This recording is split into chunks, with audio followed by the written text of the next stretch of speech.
Do you know what the Talmud actually says about the moment your child wants to give up? Because what it says is the exact opposite of what most parents in the modern world have been taught to believe. And I need to share this with you today because I have watched too many brilliant children, children with extraordinary potential, lose something inside themselves the moment a well meaning parent said the wrong thing at the wrong time, not out of cruelty, out of love. That is what makes this so painful to witness. Parents who love their children deeply, who only want to protect them from pain, who say the words that feel kind in the moment, and those words quietly extinguish something in the child that can take years to reignite. My name is Rabbi Aaron Kaplan. I am 64 years old, and I have spent 38 years working with families and children across New York, New Jersey, Florida, and California. I was trained at Yeshiva University in Talmud and Jewish philosophy, and later at Teachers College, Columbia University in educational psychology. I grew up in Brooklyn, and I spent 11 years in Jerusalem studying texts that most educators in the Western world have never opened.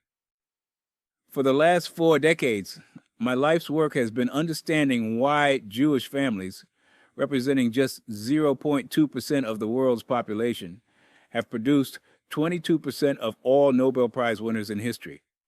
That is not a coincidence. That is not genetics. That is a system, a specific, ancient, documented system of raising and educating children that has been passed down through thousands of years of intentional practice. Today, I am sharing one of the most misunderstood of the 7 Torah laws of the genius child. This is a law that touches something every parent faces, usually multiple times a week. It is the moment your child sits in front of a problem they cannot solve, a skill they cannot master, a challenge that feels bigger than they are. And they look at you and say, I want to stop. I can't do this. This is too hard. And everything in your body as a parent wants to protect them from that feeling. I understand that impulse. I have felt it myself. But what I am going to teach you today will permanently change how you see that moment. Not just the words you say, the way you understand what is actually happening in your child's mind and in their soul when struggle arrives. The teaching I will share towards the end of this video is one that my grandfather gave me when I was 11 years old, sitting at his kitchen table in Brooklyn. It is the teaching that more than any other shaped how I eventually raised my own children and how I guided thousands of families through the most difficult moments of their children's development. Stay with me until the end. What I share there will be worth every minute. This is law number 4 of the 7 Torah laws of the genius child that I have spent 38 years studying and documenting. And before we go further, I want to ask you something. If you have a child who struggles with reading, with math, with focus, with belief in themselves, I want you to write one word in the comments right now. Write the word strong. Just that. Because that word is going to mean something different to you by the time this video ends. My grandfather, Rabbi Mordecai Kaplan, taught in Brooklyn for 47 years. He taught 3 generations of families in the same neighborhood. I watched him work with children who came to him labeled by schools, by doctors, by well-meaning relatives, as slow, as difficult, as not suited for serious study. And I watched him transform every single one of them. Not with encouragement in the way we think of encouragement today. Not with gold stars or praise or reassurance. He transformed them by teaching them something about struggle itself. He used to say to me, and I can hear his voice as clearly today as I did 50 years ago, he would say, Aaron, a child who has never struggled has never truly learned anything. And a parent who removes every struggle from their child's path has not given them a gift. They have taken one away. I did not understand what he meant when I was young. I understood it the hard way, the way most wisdom arrives. When my own daughter was 6 years old, her first grade teacher called my wife and me to a meeting. She told us that our daughter showed signs of being learning disabled, that she was struggling with reading beyond what was normal, that she might need to be placed in a separate track. I remember sitting in that room and feeling something break inside me. Every instinct I had as a father wanted to step in, to fix it, to remove every obstacle from her path. And I had the resources to do that. I could have hired tutors who would do the work for her, found schools that would lower the expectations, created a cushion so thick she would never feel the discomfort of genuine struggle again. Instead, I went home and opened the texts my grandfather had taught me. I applied what I now call the 7 Torah laws of the genius child, specifically this 4th law, with my daughter consistently over the next 3 years. She was not protected from struggle. She was taught how to struggle correctly. There's a difference so vast between those two things that I could spend an entire video on that distinction alone. At 21, my daughter graduated summa cum laude from Yale University. That trajectory did not begin with talent. It began with a parent who understood what struggle is actually for. Now, here is what the modern educational system gets catastrophically wrong. And I am not speaking from bias. I am speaking from 38 years of direct observation and from the research that is now confirming what ancient Jewish wisdom understood for millennia.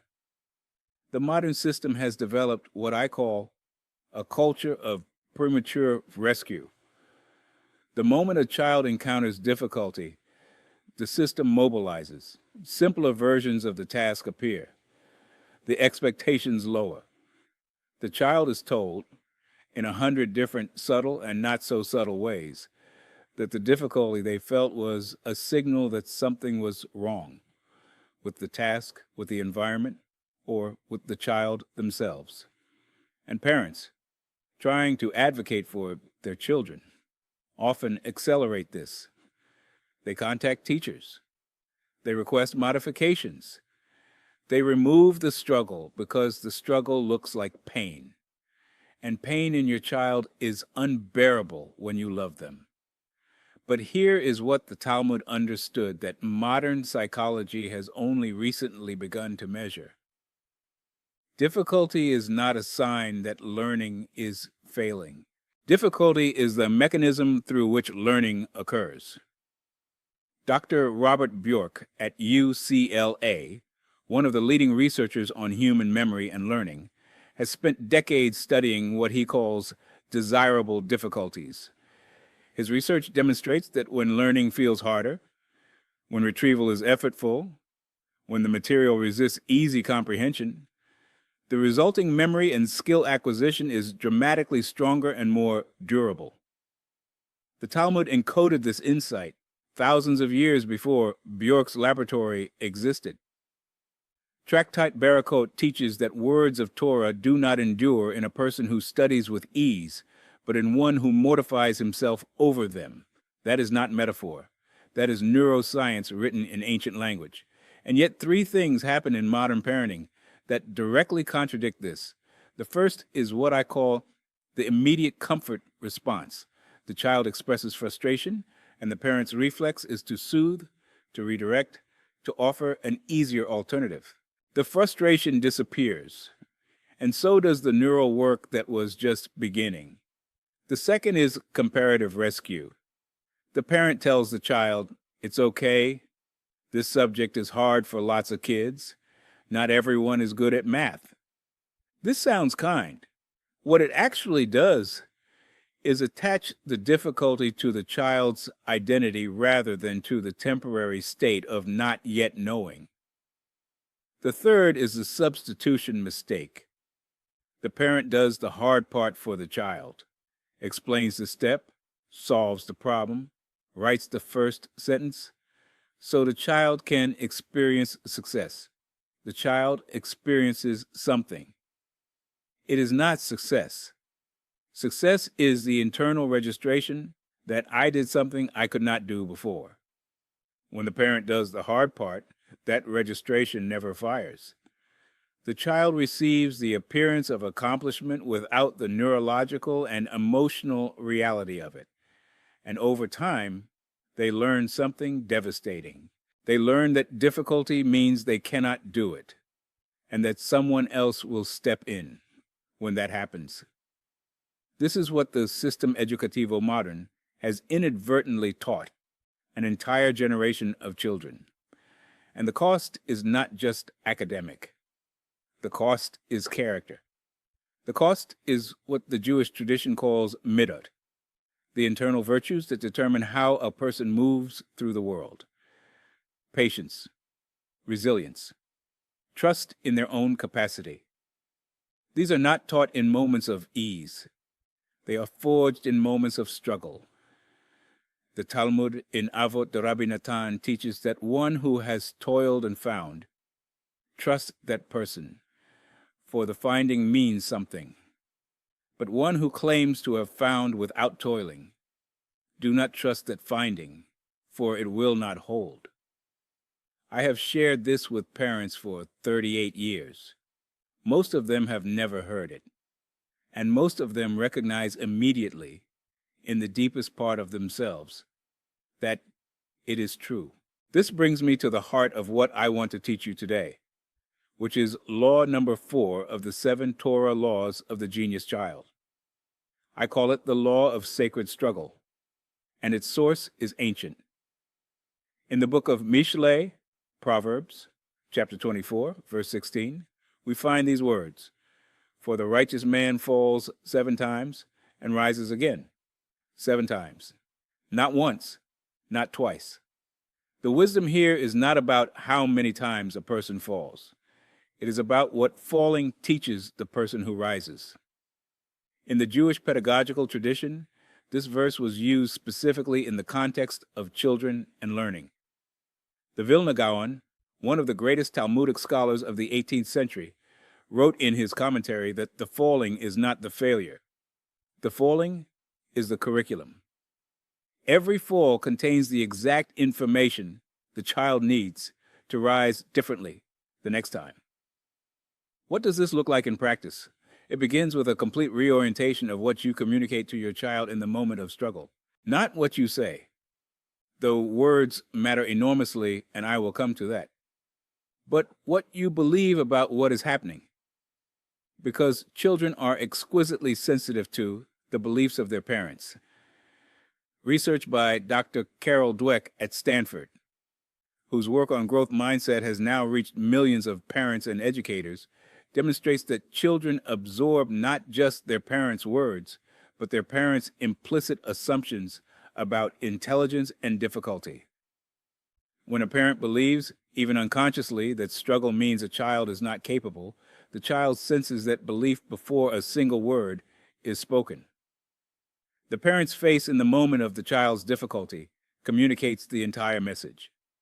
And if the face says this is alarming, the child registers alarm. The Jewish home that my grandfather presided over functioned differently. When a child in his classroom struggled with a text, when a boy sat with the Talmud and could not parse the argument, could not hold the logic, could not find the answer, my grandfather did not rush to help. He did not simplify. He asked a question, not the answer, a question. He would say, "What do you already understand about this?" And the child would articulate the part they had grasped. And then my grandfather would say, "Good. Now you know where you are." The rest is just a road between here and there. That practice, that specific practice, does something extraordinary to a child's nervous system.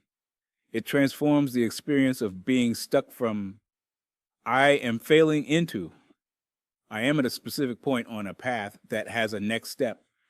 It changes the emotional violence of the entire experience. And it does this without removing the difficulty. The difficulty remains. What changes is the child's relationship to the difficulty.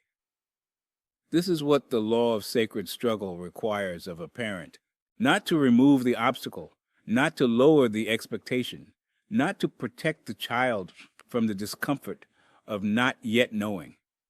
It requires you to stand beside your child in the struggle and communicate through your presence and your calm that the struggle is safe, that it is expected, that it is, in fact, the very place where the most important thing is happening.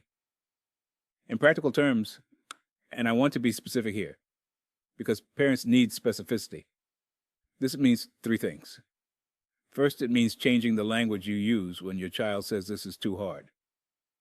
The most common parental responses: you can do it, don't give up, it's not that hard, all share the same flaw. They're about the outcome. They are focused on getting past the difficulty. What the child needs in that moment is not a message about the outcome. They need a message about the process.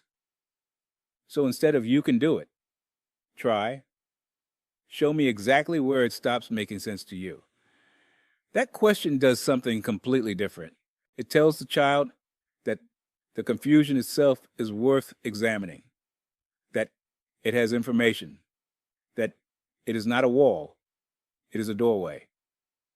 Second, it means tolerating the silence of struggle. One of the hardest things for a modern parent to do is to sit with a child who is visibly working through difficulty and not intervene.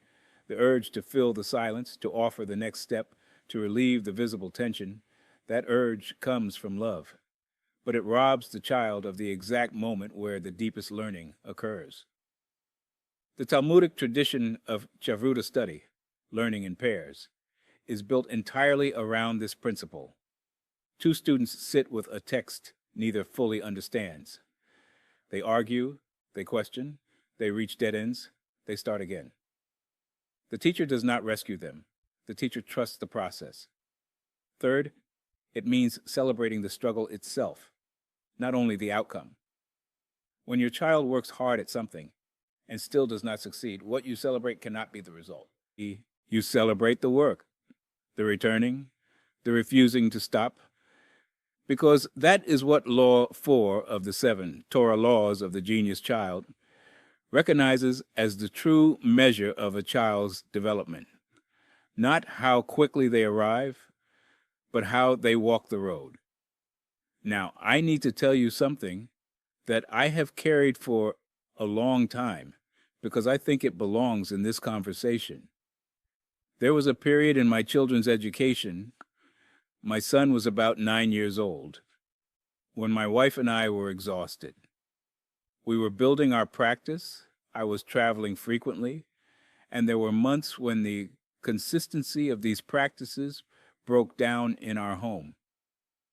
When I stopped sitting with my son in his struggle, when I took the shortcut of giving him the answer so we could move faster, when I let the evening rituals of learning become perfunctory because there was not enough time or energy to do them fully, I watched something shift in my son during those months. He became quicker to give up. He started saying, "I don't know," faster, and meaning it as a door closing rather than a question opening. It took over a year of intentional rebuilding to restore what had quietly eroded in a few months of inconsistency. I tell you this not to alarm you, but to honor the truth that this work requires steadiness. You cannot apply these principles occasionally and expect the full result. The Jewish tradition understood this. It is why these practices are built into daily and weekly rhythms, not left to inspiration or good intention. What is happening in education right now reflects something my grandfather feared long before it was visible.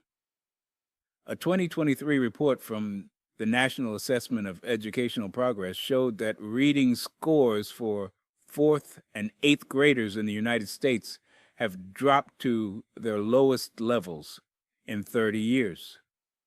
30 years. This is happening inside the most technologically advanced educational system in human history. And the reason is not a mystery to me. It is the systematic removal of productive struggle from children's learning experience, compounded by digital environments that respond to every difficulty with immediate simplification. Children today are growing up in a world that has never demanded more of them and has simultaneously removed almost every opportunity to practice the internal experience of not yet knowing. That is a catastrophic combination. And the ancient Jewish system was designed long before any of this existed to protect children from exactly that combination. Maimonides, in his Mishneh Torah, in the laws of Talmud Torah, writes that the teacher's highest obligation is not to make learning easy. It is to make the student capable. Those are not the same thing. They are, in fact, frequently in opposition.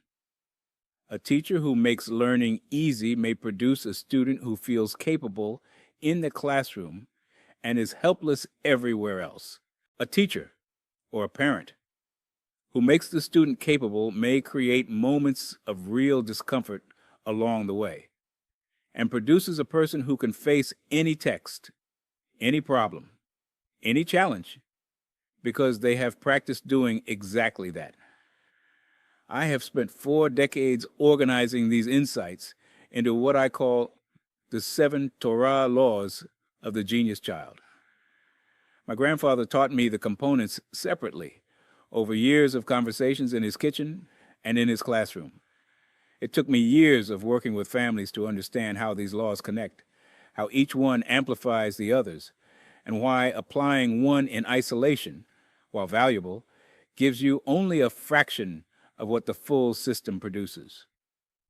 Law number 4, the law of sacred struggle, becomes 10 times more powerful when it is working in concert with the other 6 laws.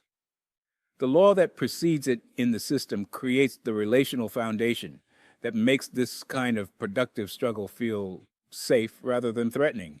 The law that follows it provides the specific conversational framework that seals the learning after the struggle completes. Without those surrounding laws, what I have taught you today will help you. I'm confident of that. But it will not give you the full transformation that these laws together are capable of producing. There are 7 of these laws in total. Most parents never learn even one. Today, you have received one of the deepest and most counterintuitive of them. Carry it carefully. Let me bring together what matters most from everything I have shared with you today. Struggle is not a problem to be solved in your child's education. It is the education. The Jewish tradition understood this at a level that took modern neuroscience decades of research to confirm. When you stand beside your child in the moment of difficulty, not removing it, not rescuing them from it, but communicating through your calm presence that the struggle is safe and expected and full of meaning, you are doing something that will shape not just what they learn in that moment, but who they become over the course of their life. The words you do not say in those moments matter as much as the words you do. The silence you hold while your child works through difficulty is one of the most powerful educational tools available to you. And the moment you shift from asking, "Did you get it right?" to asking, "Where exactly did it stop making sense?" you change the entire architecture of how your child relates to the experience of not yet knowing. Use this knowledge with intention and with love. What you have received today is not a technique. It is a law. And laws, when followed consistently and with understanding, produce reliable outcomes, not because they are magic, but because they are true. In my next teaching, I will reveal another of the 7 laws, one that connects directly to what you just learned today. It is the law that governs how Jewish families use language itself as a cognitive tool, and why the specific words spoken in a home during the first years of a child's life create neural patterns that either open or close the doorway to genius level learning. That teaching will change how you speak inside your home starting from the day you watch it. If this resonated with you, if something in what I shared today felt true in a way you have always known but never had words for, please subscribe to this channel and ring the bell so that every new teaching reaches you directly. Share this video with one parent who needs to hear it today. Leave a comment and let me know what your child struggles with most. I read every comment. Your question may shape my next teaching. Raise them with wisdom. Shalom.